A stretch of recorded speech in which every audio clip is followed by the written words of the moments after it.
আল্লাহ তাআলা বলেন ফি জান্নাতি ইয়াতাসাআলুনা আনিল মুজরিমিন। আল্লাহ পাক রব্বুল আলামিন বলেন জান্নাতি এবং জাহান্নামীদেরকে কথা বলার ব্যবস্থা করে দিবেন।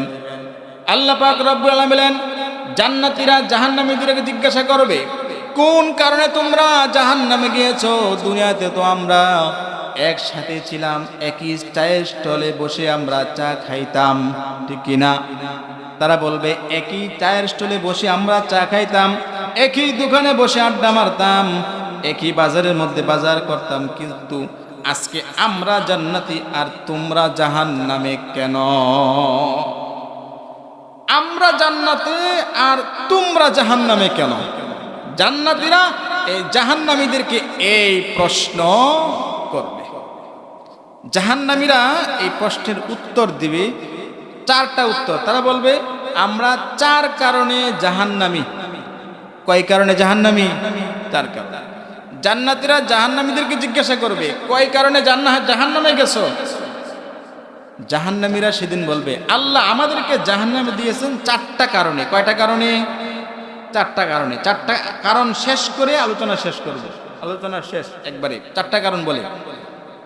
এখন এই জাহান্নামে যাওয়ার চারটা কারণ যদি আপনি আমার ভিতরে থাকে, আমি যদি জানি চারটা কারণ আমার মধ্যে আছে, তাহলে এই চারটা কারণ যদি থাকে এটা কি ছাড়বো না ধরে রাখবো? ছাড়বো। তাহলে আমলের নিয়তে কানটা খাড়া করে আমরা শুনবো জাহান্নামীরা জাহান্নামে কোন চার কারণে যাবে। মা বোনেরা যারা আছেন তারাও মনোযোগ সহকারে আমরা শুনি। এই চার কারণ যদি আপনি আমার মধ্যে থাকে যেন এটা আমরা ছেড়ে দিই। জান্নাতীরা জাহান্নামীদেরকে জিজ্ঞাসা করবে কোন কারণে তোমাদেরকে জাহান্নামে দেওয়া হলো? জাহান্নামীরা সেদিন বলবে আল্লাহ পাক রব্বুল আলামিন আমাদেরকে চারটা কারণে জাহান্নামে দিয়েছেন। কয় কারণে? চার কারণে। এক নাম্বার কারণ হলো আল্লাহ পাক রব্বুল আলামিন বলেন ক্বালু লাম নাকু মিনাল মুসাল্লিন। এক নাম্বার কারণ হলো আমরা মুসল্লি ছিলাম না। এখন মুসল্লি কারা বলে? যিনি নামাজ পড়ে না, মসজিদের কাছে আসে না, তাকে মুসল্লি বলে। এক নম্বর কারণ হলো আমরা মুসল্লি ছিলাম না। দুনিয়াতে থাকার কারণে দুনিয়াতে থাকতাম কিন্তু নামাজ পড়তাম না, মসজিদে আসতাম না। তাবলিগওয়ালারা যখন নামাজের জন্য দাওয়াত দিত দেখতাম তাবলিগের মানুষ আসতেছে দাওয়াত দেওয়ার জন্য, আগে থেকে বলতাম তাবলিগের লোক আসতেছে, দৌড়ে আমরা পালাইতাম। পালাই কি পালাই না? তাবলিগের মানুষ যখন যায়, মানে তাবলিগের মানুষ না, দাড়ি টুপিওয়ালা যদি সিরিয়াল ধরে আসে, আর কিছু মানুষ যখন দেখি মনে করে তাবলিগের মানুষ আগে থেকে দৌড়াদৌড়ি শুরু করে, মনে করে যে এই মনে হয় ডাকাত আসতেছে, অথচ তারা আসতেছে আপনার হেদায়েতের জন্য। আজকে আপনি দৌড়তেছেন, সেদিন বুঝবেন যদি তাদের কথা শুনতাম তাহলে আজকে তো জান্নাতে থাকতে পারতাম। এক নম্বর কারণ বলবে ক্বালু লাম নাকু মিনাল মুসাল্লিন, আমরা মুসল্লি ছিলাম না, নামাজ পড়তাম না, এই জন্য আমাদেরকে জাহান্নামে দেওয়া হলো। এখন নামাজ আমরা কেন পড়ি না? নামাজ আমরা পড়ি না এই জন্য আমরা অনেকে মনে করি নামাজ পড়লে আমার অটো রিক্সা চালাবে কে, নামাজ পড়লে আমার ব্যবসা করবে কে, নামাজ পড়লে আমার চাকরি করবে কে, নামাজ যদি আমি না পড়ি এই সময়টা আমি কাজ করি 2 টাকা বেশি রুজি করতে পারবো, নামাজ না পড়ে যদি আমি গাড়ি চালাই, অটো রিক্সা চালাই, এই সময় একটু বেশি ইনকাম করতে পারবো। এবার বলেন রিজিক দেওয়ার মালিক কে? আল্লাহ। আল্লাহ যদি আপনাকে রিজিক না দেন তাহলে যত আপনি চেষ্টা করেন রিজিক আপনার কপালে মিটবে না। কারণ আল্লাহ যদি আপনাকে রিজিক দেয় তাহলে অল্প রিজিকের মধ্যে আপনি আল্লাহ বরকত দিবেন। আর আল্লাহ পাক রব্বুল আলামিন বলেন বান্দা তুমি আমার কাজ করবা, আমি তোমার কাজ করব, রিজিক দেওয়ার মালিক হলো আমি আল্লাহ। একটা পাখিকে আমি রিজিক দেই, যেই পাখি কোনো চাকরি করে না, কোনো কাজ করে না, তার কোনো ব্যবসা নাই, তার কোনো চাকরি বাকরি কোনো কিছু নাই, এই পাখিটাকে যেরকম আমি খাবার দিতে পারি, তুমি হইলা আশরাফুল মাখলুকাত, তোমাকেও আমি খাবার দিতে পারি। পাখিটা সকালবেলায় ঘর থেকে বাসা থেকে বের হয় খালি পেটে বের হওয়ার পরে ওই পাখিটা সন্ধ্যাবেলায় আমি তাকে ভর পেটে তাকে আবার বাসায় ফিরাই।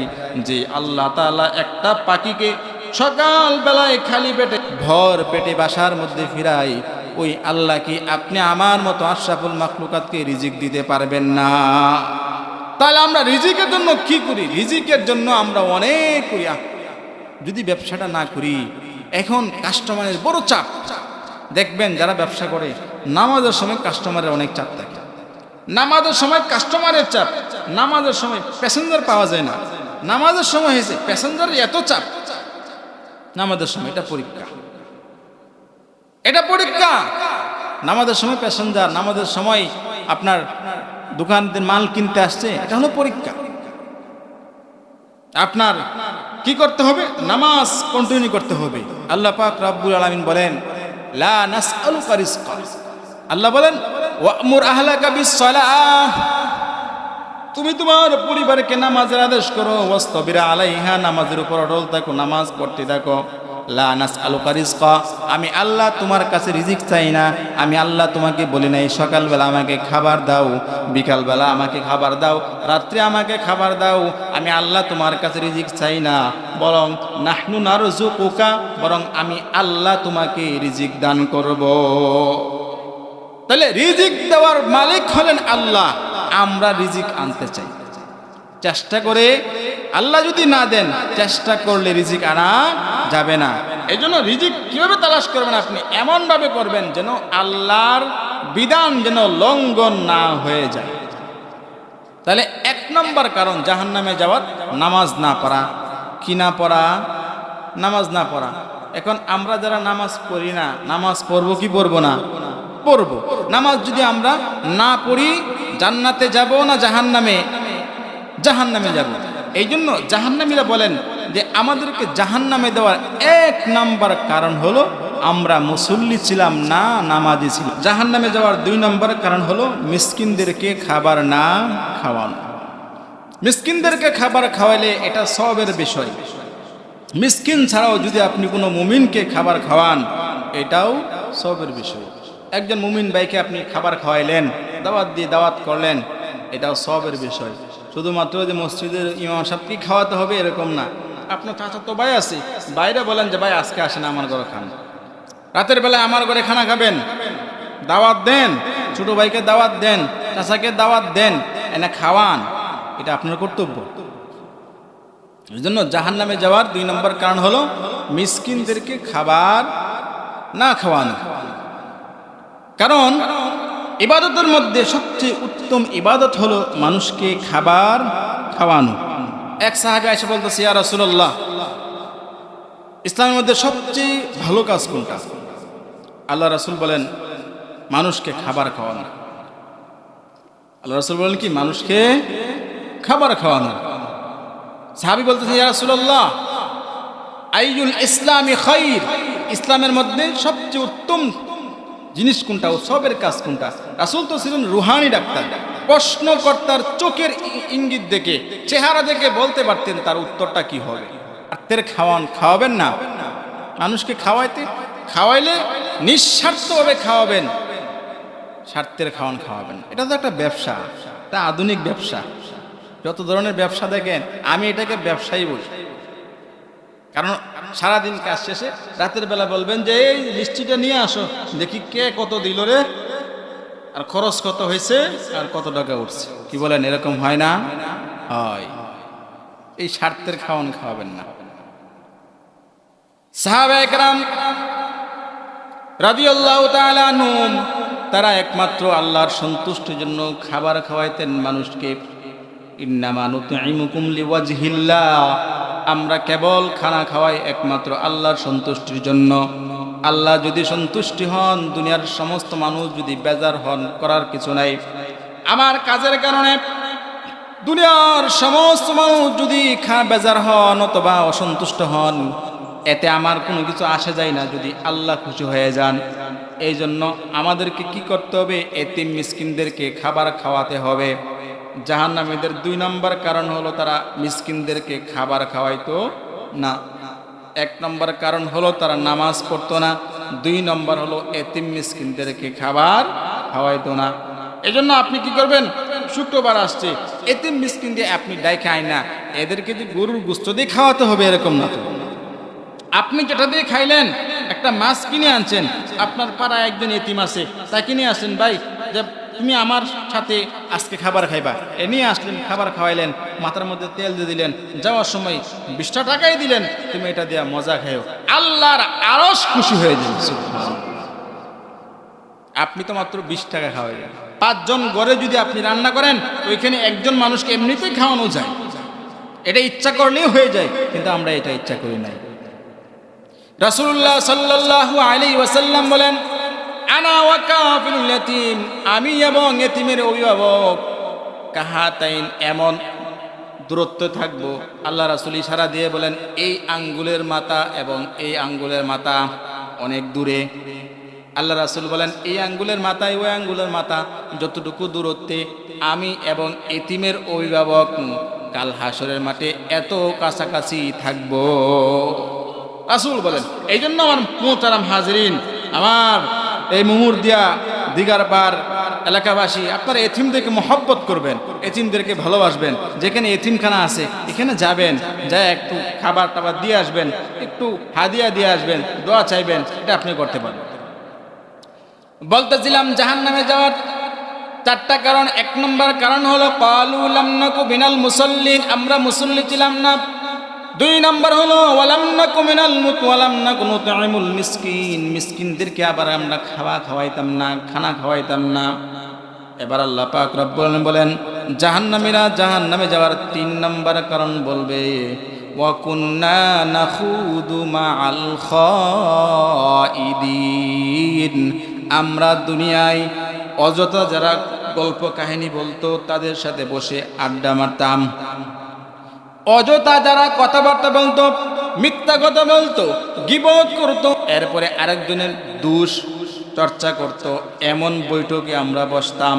এই বৈঠকে বসার কারণে আল্লাহ আমাদেরকে আজকে জাহান্নামে দিয়েছে। ওয়াজ মাহফিল না, এমন বৈঠকে বসতাম যেই বৈঠকের মধ্যে শুধুমাত্র এই অমুক একটা মানুষ হইল নাকি, ও একটা মানুষ, জানো ও কি করেছে, এত এই করলো সেই করলো, গীবত নিন্দা কোন জায়গায় হয়? চায়ের স্টলে বেশি হয়, বলেন ঠিক কিনা? চায়ের স্টলে বসে ভালো কোনো কথাবার্তা হয় না, ভালো কথাবার্তা খুব কম হয়। হ্যাঁ, অনেক মানুষ এরকম আছে, মুরব্বী মানুষ, ছেলে বাহির থেকে কষ্ট করে টাকা পাঠায়, ইনকাম করা দরকার নাই, হ্যাঁ, গীবত কমিটির সভাপতি হয়ে যায়, চায়ের স্টলে বসে সেক্রেটারি হয়ে যায়, আসো চা খাও। এই চা খাওয়াইয়া বসানোর পরে এই যে গীবত শুরু করলো, একটার পর একটা গীবত শুরু করলো, শেষ হইতেছে না। আল্লাহ বলেন, ওয়া কুন্না নাখুদু মাআল খাইদিন, যে একটা মানুষ এই জাহান্নামে যাবে কি কারণে? এই মিথ্যা গীবত যারা করতো এদের সাথে বসার কারণে, শুধুমাত্র বসার কারণে। বলেন নাউজুবিল্লাহ। একটা সহজ কথা বলে দেই, 2 ধরনের বৈঠক ছাড়া অন্য কোনো বৈঠকে বসা যাবে না। কয় ধরনের বৈঠক? 2 ধরনের বৈঠক। আমি আজকে সহজে বলে যাই। এক নম্বর বৈঠক হলো যেই বৈঠকে দুনিয়ার ভালো কোনো কাজের আলোচনা করা হয়, দুনিয়ার বৈধ কোনো কাজের আলোচনা করা হয়। উদাহরণস্বরূপ, আপনি গৃহস্থী করেছেন, এই গৃহস্থী ক্ষেতের মধ্যে কতটুকু সার দিলে আপনার এই ক্ষেতটা সুন্দর হবে, আপনার ক্ষেতের মধ্যে পোকা ধরছে, কি পরিমাণ কীটনাশক দিলে এই পোকা চলে যাবে, এই যে আলোচনা বৈঠক, এটা হলো দুনিয়ার হালাল বৈঠক, এটা করা যাবে। আর 2 নাম্বার হলো কি, যে বৈঠকের করার কারণে জান্নাতের মাকাম উচ্চ হবে, জান্নাতে আপনার দরজা উপর হবে, এই 2 বৈঠক ছাড়া আর যত বৈঠক আছে কোনো বৈঠকে বসা যাবে না। 2 নম্বর 3 নম্বর কারণ হলো ওয়া কুন্না নাখুদু মাআল খাইদিন, যারা গীবত, যারা মিথ্যা ইত্যাদি বলতো এদের সাথে বসার কারণে। 4 নম্বর কারণ হলো ওয়া কুন্না নুকাযযিবু বিয়াউমিদ্দিন, আমরা কিয়ামত দিবসকে আমরা মিথ্যা মনে করতাম। এই যে আমি বললাম হাসরের মাঠ যে হবে, বিচার নিকাশ যে হবে, বিচার হবে, এটাকে আমরা মিথ্যা মনে করতাম যে না, কিসের হিসাব, কিসের নিকাশ, মরলেই তো সব শেষ, মরবো, মরার সাথে সাথে মাটি হয়ে যাব, হাড়গোড় সব নষ্ট হয়ে যাবে, বিচার নিবে কি? 4 নম্বর কারণ হলো যে বিচার দিবসকে সে মিথ্যা মনে করত, যে মরলে সে সব শেষ, মরার সাথে সাথে সব শেষ, বিচার কিসের বিচার হবে? নাউজুবিল্লাহ। যদি কেউ বিচার দিবসকে সে অস্বীকার করে, সাথে সাথে সেই লোকটা কাফের হয়ে যাবে, আর কাফের চিরস্থায়ী ওই লোকটা জাহান্নামে চলে যাবে। এই জন্য মুহতারাম হাজরিন, আমি বলেছিলাম আমার আলোচনা শুরু হয়েছিল কয়েকটা স্টেশন। 1 নম্বর রুহের জগৎ। আমাদের সফর শুরু হয়েছে কোথা থেকে? রুহের জগৎ থেকে, মনে আছে তাহলে না? 1 নম্বর রুহের জগৎ। রুহের জগৎ থেকে আমরা চলে আসলাম মায়ের পেটে, ওইখানে 10 মাস 10 দিন ছিলাম, স্টেশন মঞ্জিল অবস্থান করেছিলাম। এরপরে আমরা মায়ের পেট থেকে ভূমিষ্ঠ হওয়ার মাধ্যমে দুনিয়াতে আসলাম। কিছুদিন আমরা ওইখানে থাকলাম, কম বেশি থাকলাম। থাকার পরে মৃত্যুর মাধ্যমে দুনিয়ার সফর আমাদের শেষ হয়ে গেছে। এরপরে আমরা কবরে হাজার হাজার কোটি কোটি বছর ছিলাম। ইসরাফিল আলাইহিস সালাম যখন সিংহায় ফুৎকার দিলেন, সিংহায় ফুৎকার দেওয়ার সাথে সাথে সমস্ত মানুষ কবর থেকে উঠে হাসরের ময়দানে উপস্থিত হয়ে গেছে। এটা হলো আরেকটা মঞ্জিল, আরেকটা স্টেশন। আমরা সেখানে হাজার হাজার বছর ছিলাম। থাকার পরে আল্লাহ তাআলা বিচার করলেন। বিচার করার পরে কয় দলে ভাগ হলো? 2 ভাগে ভাগ। এক দল জান্নাতি আর এক দল জাহান্নামী। এই জাহান্নামীরা জাহান্নামে যাওয়ার 4টা কারণ। কয়টা কারণ? 4টা কারণ। 1 নম্বর কারণ হলো তারা দুনিয়াতে নামাজি ছিল না। কি ছিল না? নামাজি ছিল না। তাহলে আমরা যদি জাহান্নাম থেকে বাঁচতে চাই আমাদের কি করতে হবে? নামাজ পড়তে হবে। পারবো তো ইনশাআল্লাহ? নামাজ পড়তে হবে। 2 নম্বর, এতিমদেরকে খাবার খাওয়াতে হবে। পারবো ইনশাআল্লাহ? পারবো। 3 নম্বর, যারা অহেতুক মজলিস করতো, মিথ্যা, গীবত, নিন্দা, এই সমস্ত মজলিসকে আমরা উপেক্ষা করে এই সমস্ত মজলিসকে আমরা পরিহার করতে পারবো তো ইনশাআল্লাহ? পারবো। 4 নম্বর হলো কিয়ামত দিবসকে বিশ্বাস করতে হবে। ভাই, আপনার সারাদিন কাজ করলেন, সন্ধ্যার সময় আপনার হিসাব করতে হবে, কয় টাকা আয় করলাম, কয় টাকা ব্যয় করলাম। একটা হিসাব আছেই নাকি? আছে। আপনি হিসাব না করেন, আপনার বাড়িওয়ালি কিন্তু ঠিকই হিসাব করে। সারাদিন উঠুক চালাই আসছেন, ঘরে আসলে ভাই আজকে কত টাকা ইনকাম হয়েছে, বলে কি বলে না? হিসাব কিন্তু ঠিকই নেই। আপনার আমারও সারা জীবনের হিসাব আল্লাহ পাক রব্বুল আলামিন নেবেন। দুনিয়ার হিসাব আপনি এদিক সেদিক করে আপনি কি করতে পারেন? সমাধান করতে পারেন, 19-20 করতে পারেন, কিন্তু আল্লাহর কাছে 6-9 হিসাব চলবে? আল্লাহর কাছে 6-9 হিসাব চলবে না। আল্লাহ সিসি ক্যামেরা ফিট করে রাখছেন, কিরামান কাতিবিন, দেখতেছেন, সব কিছু রেকর্ড হচ্ছে। কিরামান কাতিবিন লিখতেছে, হাত সাক্ষী হচ্ছে, পা সাক্ষী হচ্ছে, সব কিছু সাক্ষ্য দিচ্ছে, এই গুনাহের সাক্ষী হচ্ছে। এই জন্য মোহতারাম হাজরিন, আমাদেরকে কি করতে হবে? জাহান্নাম থেকে বাঁচার জন্য এই 4টা কাজ আমরা করে থাকলে পরিহার করতে হবে। নামাজ পড়তে হবে, এরপর মিসকিনদেরকে খাবার খাওয়াতে হবে, এরপর গীবত, যে সমস্ত মজলিসের মধ্যে এগুলো এড়ায় চলতে হবে। পরকাল সম্পর্কে বিশ্বাস রাখতে হবে যে আমাদের কি পরকালে একটা হিসাব বিকাশ করতে হবে।